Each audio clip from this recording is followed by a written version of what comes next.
Hello साथियों, फिर से स्वागत है मनीष एनसीईआरटी क्लासेस में। और मैं मनीष, और आज का टॉपिक रहेगा मेरा मानव उत्सर्जन तंत्र। ठीक है, मानव उत्सर्जन तंत्र के बारे में बताएंगे। जैसे कि पहले वीडियो हमने अपलोड कर दिए हैं, मानव हृदय और मानव श्वसन तंत्र।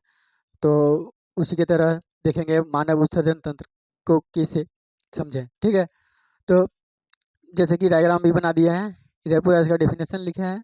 ठीक है, तो मानव उत्सर्जन तंत्र शरीर से अवशिष्ट पदार्थ को क्या करता है, बाहर निकालने का काम करता है। ठीक है, जैसे कि यहाँ पर देख लिए हैं, एक किडनी बना दिए हैं मानव उत्सर्जन तंत्र का, ये चित्र है। यह तंत्र रक्त को छानकर हानिकारक पदार्थ को अलग करता है, इसके बाद और उन्हें मूत्र के रूप में क्या करता है, शरीर से बाहर निकाल देता है।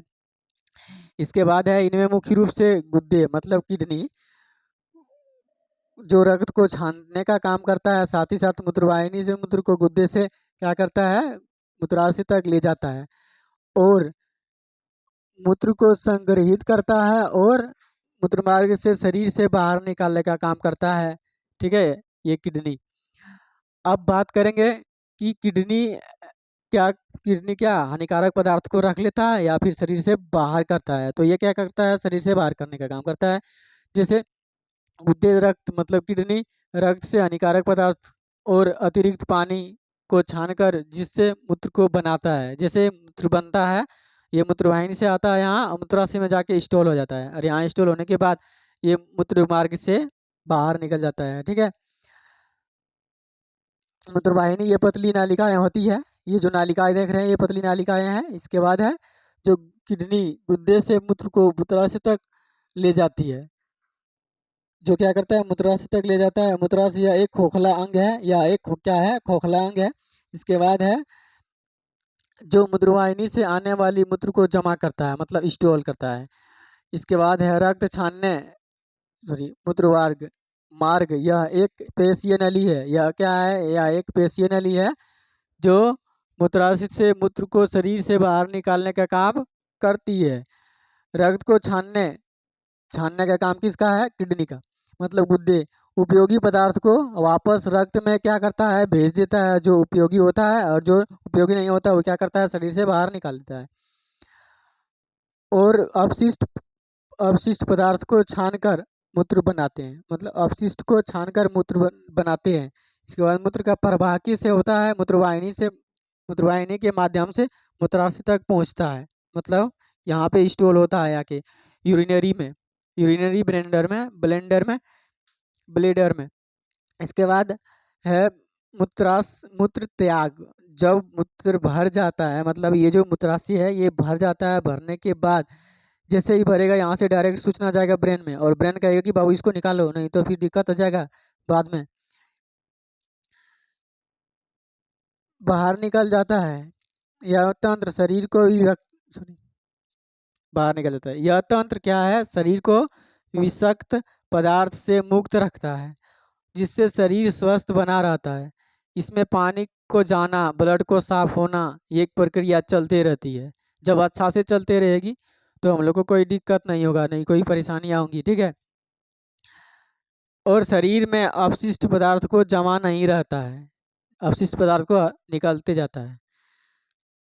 अब दे अब देखेंगे वजन। हालांकि वजन ये सब जो नीचे लिखे हैं ये पहले लिखना था, लेकिन जब लिख दिया इसके बाद नीचे लिखें इसको।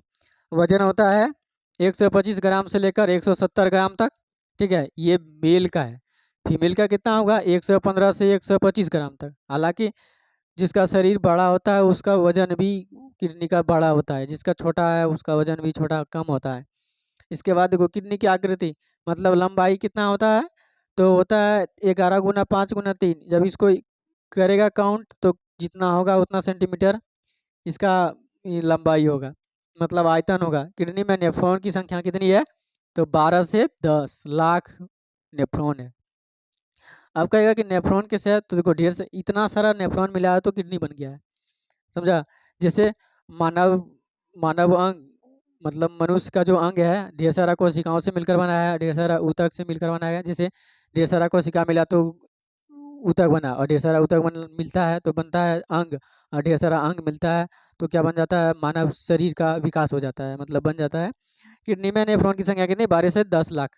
ठीक है, इसके बाद नेफ्रॉन को किडनी की इकाई कहा जाता है। नेफ्रॉन जो है किडनी का क्या कहा जाता है, इकाई, और इसी से जोड़ जोड़ के किडनी बना है। मात्रा 1.5 लीटर पर डे इसको चाहिए, और फिर ये निकालता है 1.5 लीटर। इसके बाद है कंपोजिशन, जल कितना परसेंट होता है, 95%। इसके बाद यूरिया कितना, 2%, यूरिया 2%। इसके बाद है लवण कितना, 2%, और अन्य पदार्थ कितना, 1%। ठीक है, तो देखिए ये है मानव उत्सर्जन तंत्र, यह है इन्फीरियर वेन कावा, जो कि इसमें ब्लड दौड़ते रहता है। इसके बाद है पेलिप्स। इसके बाद मेंडुला, ये किडनी के अंदर का हिस्सा है मेंडुला, और ये कार्टेक्स, ये किडनी के बाहर के हिस्सा है।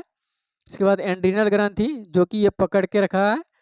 इसके बाद वृक्क ध्वनि, ब्लड जो है आता है, और रीनल ग्रंथि आता आने जाने का काम करता है। वृक्क मतलब ये किडनी, वृक्क शिराएं, वृक्क शिरा और वृक्क ध्वनि क्या करता है, यहाँ से ब्लड आता और जाता है। और पृष्ठी महाधवनी, एक तरह का सतह का महाधवनी है, जिसपे जैसे कि हम लोग हृदय में पढ़े थे महाधवनी महाशिरा, उसी तरह यहाँ पर भी काम करता है। तो ये पृष्ठी महाधवनी और मूत्रवाहिनी, यहाँ जब पूरा अच्छा से क्या होता है, ब्लड साफ हो जाता है, मतलब ब्लड साफ होके यूरिया अलग हो जाता है, तो यहाँ से क्या आता है, मृतवाहिनी। मतलब इस मृतवाहिनी इसलिए नाम दिया है क्योंकि जो यहाँ से जो पानी निकला, जल निकला, वो किसी काम का नहीं है। यहाँ पर सिर्फ यहाँ का क्या होगा, यहाँ पर मूत्राशय में आके स्टॉल हो जाएगा, और स्टॉल होगा, और यहाँ से फिर ये भरेगा, तो यहाँ से भर जाएगा, तो फिर यहाँ से शरीर से बाहर हो जाएगा। ठीक है, इसीलिए इसको मूत्रवाहिनी नाम दिया है, मूत्रवाहिनी भी इसको कहते हैं।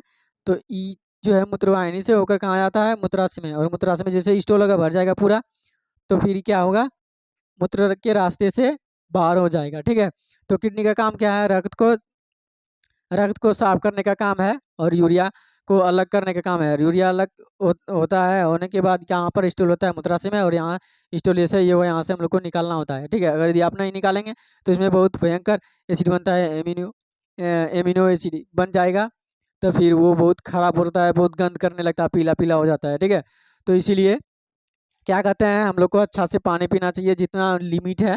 ठीक, 1 से 1.5 लीटर, 2 लीटर 3 लीटर चल जाएगा तो चलेगा, लेकिन इससे कम जाएगा ना, तब तो दिक्कतें हो जाएगा, एकदम एकदम छिरछिर नियर गंद करेगा, खड़ा नहीं रह पाएगा। ठीक है, तो मानव उत्सर्जन तंत्र ये आपको बता दी है। इसके बाद अगले वाले वीडियो में देखेंगे, इसी का हिस्सा होगा, शरीर का ही हिस्सा होगा किसी पार्ट का। ठीक है, तो अभी इतना ही, और मिलते हैं भाई नेक्स्ट वीडियो में, और मैं मनीष आप सबको धन्यवाद करता हूँ। ठीक है, नाइस टू मीट यू।